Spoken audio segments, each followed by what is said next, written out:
Dear students, good morning. Today the concept is architecture of data mining system.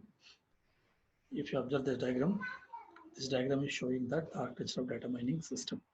Here first we have to collect the data from different databases. Here these are called heterogeneous databases. After collecting, we have to do the pre-processing. The pre-processing steps are data cleaning, data integration, data selection, and data summarization. Okay, and also filtering is also one of the steps. After doing all these steps, we can store the data in the data warehouse. Okay, what do you mean by data warehouse? Data warehouse is a place where we can store heterogeneous data sources under a predefined schema. And on that warehouse, we can apply data mining techniques. There are different data mining techniques like clustering classification, outlier analysis, statistical analysis, like that. And in addition to that, we have to supply the knowledge base. What do you mean by knowledge base? Knowledge base means nothing but the principles.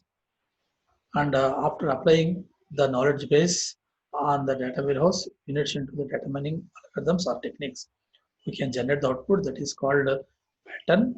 The patterns are nothing but the outputs that are generated using the data mining techniques.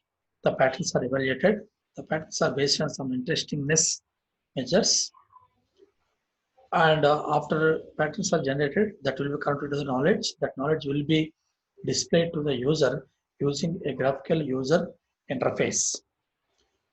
Okay, then here knowledge base is nothing but this is the domain knowledge that is used to guide the search or evaluate the interestingness of resulting patterns. Such knowledge can include concept hierarchies.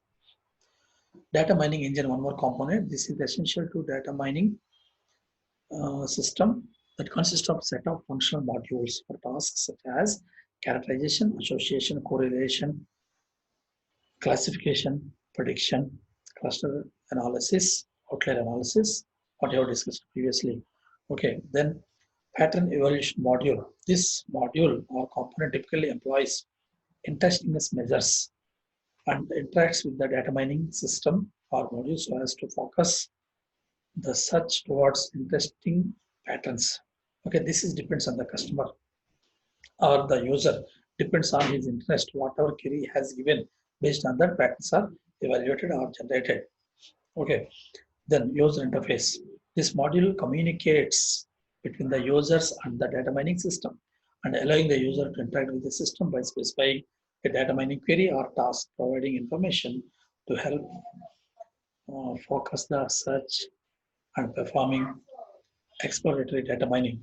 User interface is nothing but using this, the user can interact with the system. System is here, my software or my technique or my so code, whatever I have written. Okay, so user interface should be easy and you should guide the user and it is easy to understand. Okay, like that we have to interface should be designed. Then what are the data mining functionalities? The data mining functionalities are: one is concept description or class description, data characterization, in that different subtopics are there. Under concept description, data characterization, data discrimination. And the next of mining frequent patterns, associations, correlations. Then classification and prediction, cluster analysis, outlier analysis, evaluation analysis. What do you mean by data characterization? Data can be associated with a class or a concept.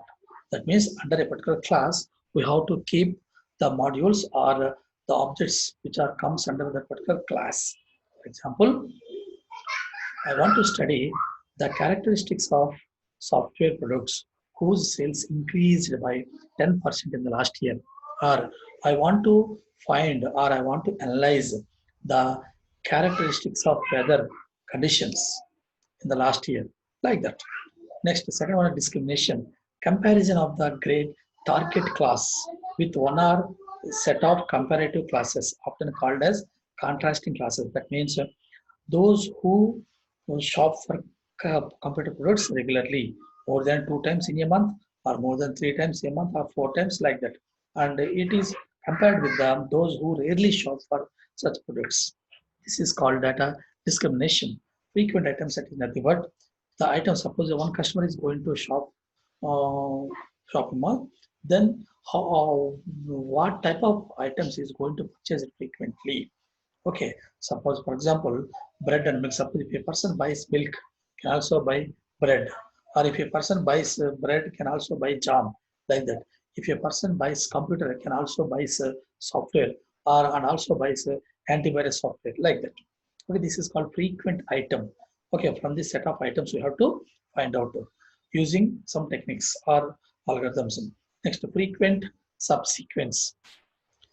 Okay, such as the pattern that customer tend to purchase first a PC followed by a digital camera and then a memory card is a subsequential or a sequential pattern. It is called a sequential pattern. Substructure can refer to the different structural forms such as graphs, trees, or lattices, which may be combined with item sets or subsequences. For example, suppose if a person X person buys a computer, also buys software.